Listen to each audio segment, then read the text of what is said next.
नरेश मौर्य, बुरहानपुर जिले में जिस तरह से हम देख रहे हैं कि प्राइवेट हॉस्पिटल को लेकर यहाँ पर शिकायतें की जा रही है। आनंद फाल्के और देवेंद्र मराठा जिस प्रकार से यहाँ पर दोनों युवा लड़के हमारे बीच में नहीं है, लेकिन जिस तरह से यहाँ पर बीजेपी जनसंघ के कार्यकर्ता भी जिस प्रकार से शिकायत कर रहे हैं यहाँ पर प्रधानमंत्री तक, स्वास्थ्य मंत्री तक, मुख्यमंत्री तक, लेकिन अभी तक निजी हॉस्पिटल पे कोई कार्रवाई देखने को नहीं मिल रही है। अब राज्यसभा की हलचल भोपाल में दिख रही है, सभी नेताओं का ध्यान उस ओर है, लेकिन कहीं ना कहीं यहाँ पर जो गरीब पीड़ित लोगों ने शिकायत की थी, लेकिन शिकायत का निराकरण नहीं मिला। आज हमारे साथ में फिर युवा नेता महेश चौहान है, हम इनसे जानना चाहेंगे किस प्रकार के एविडेंस ये एकत्रित कर रहे हैं और अभी इनके हाथ में किस प्रकार के एविडेंस लगे हैं, इसको लेकर आज हमारे साथ में महेश चौहान है। बताएं महेश भाई, किस प्रकार के एविडेंस आप एकत्रित कर रहे हैं, अभी तक कहां तक आपकी जांच पहुंची है और क्या क्या आपके हाथ में लगा है?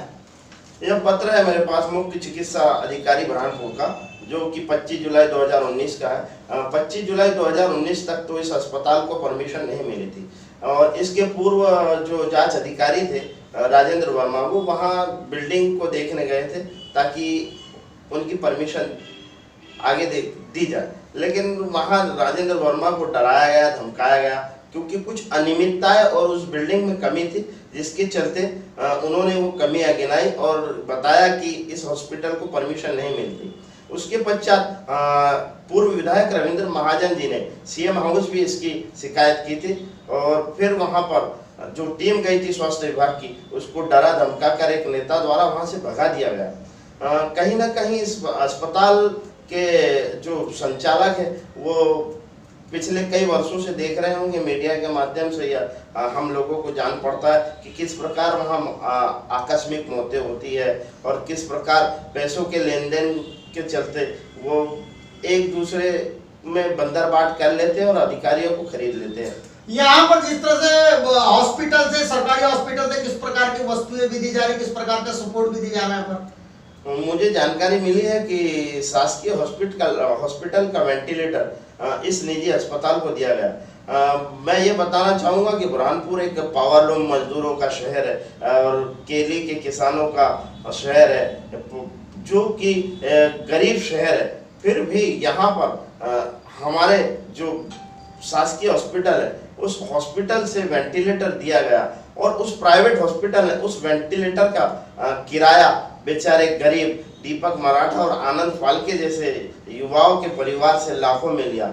उन परिवारों का आज भी लोगों को पैसा देना, कर्जा देना बाकी निकल रहा है। हमारे शासकीय अस्पताल में आज 7 लाख की आबादी होने के बावजूद यहाँ पर डॉक्टर उपलब्ध नहीं है। 20 करोड़ के लगभग बिल्डिंग तो बना दी गई, लेकिन इस ओर ध्यान नहीं दिया गया कि यहाँ कितने डॉक्टर हमें चाहिए।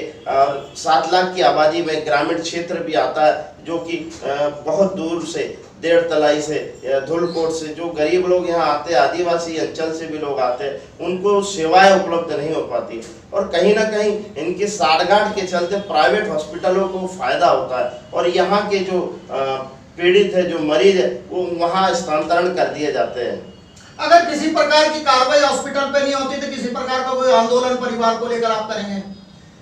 हमारे जो वरिष्ठ नेता है गिरिजी शाह, जो कि पूर्व में व्यापारी प्रकोष्ठ के कई वर्षों तक जिला अध्यक्ष भी रहे, और दीपक मराठा स्वर्गीय और स्वर्गीय आनंद फाल्के, इनके परिवार को मैं कोशिश करूंगा कि प्रशासन या मुख्यमंत्री जी कोई सहायता दे और इनके जो उठाए गए मुद्दे हैं और जो अस्पताल में, प्राइवेट अस्पताल पे जो प्रश्न चिन्ह लगाया है, उस पर जांच की जाए और उस अस्पताल पर सख्त से सख्त कार्रवाई की जाए। आप और किसी प्रकार के डॉक्यूमेंट्स एकत्रित करने में लगे हैं?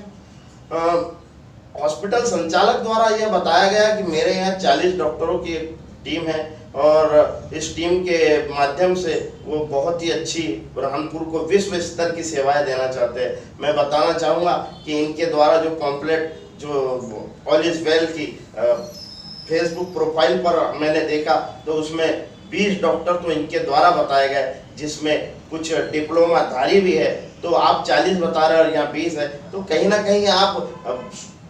सरकार को, जनता को और सभी को गुमराह कर रहे हैं और झूठ बोल रहे हैं। इस कोरोना काल में जहाँ एक सामान्य डॉक्टरों पे, डॉक्टर रमेश कापड़िया जो बेचारे गरीब आदमी के भी बहुत अच्छे भगवान हैं, जो डॉक्टर आधी रात को उठ के सेवा देते हैं, उन पे कार्रवाई करना, शाहपुर के एक डॉक्टर पे कार्रवाई करना जिला प्रशासन, और जहां की इतनी मृत्यु हो गई, इतने लोग मर गए, लेकिन उसके खिलाफ प्रशासन ने कोई कार्रवाई नहीं की। क्या लगता है जिस प्रकार से मध्य प्रदेश में यहाँ पर बीजेपी की सरकार अब 12-13 साल से है और यहाँ पर जिस तरह से केंद्र में भी सरकार बीजेपी के, लेकिन आप बीजेपी के कार्यकर्ता होते, बीजेपी के कार्यकर्ताओं की शिकायत पर निराकरण नहीं हो रहा, क्या कहते किस प्रकार से नेताओं का सपोर्ट है इनको?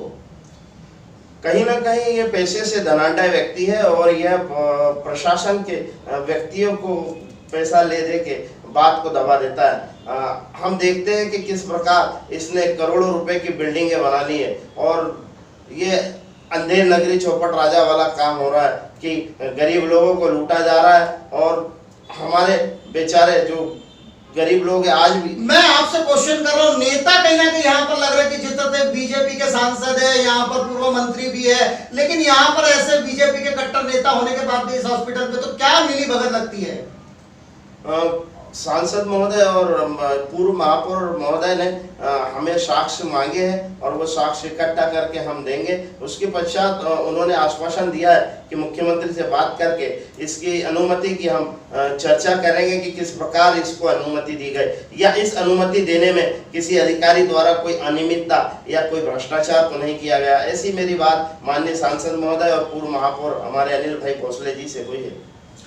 निजी हॉस्पिटल को पहले भी यहाँ पर जो राजेंद्र वर्मा थे उन्होंने शिकायत की थी कि कहीं ना कहीं परमिशन को लेकर यहाँ पर डराया धमकाया गया, लेकिन वहां पर अभी तक एक शासकीय अधिकारी को जिस तरह से न्याय नहीं मिल पाया। अभी ये जो परिवार, पीड़ित परिवार है, ये सीएम और प्रधानमंत्री तक शिकायत करे। यहाँ पर एक युवा नेता भी जिस प्रकार का सपोर्ट करा, लेकिन यहाँ पर प्राइवेट हॉस्पिटल पर अभी तक कोई कार्रवाई नहीं हो रही। जिस प्रकार से प्राइवेट हॉस्पिटल का जाल जिस प्रकार से पूरे शहर में गूंदा जा रहा, लेकिन यहाँ पर कार्रवाई के नाम पर कुछ नहीं। अब आगे देखते हैं किस प्रकार से युवा नेता जिस प्रकार के और क्या साक्ष्य एकत्रित करते हैं और किस प्रकार की कार्रवाई इस हॉस्पिटल पर होती है।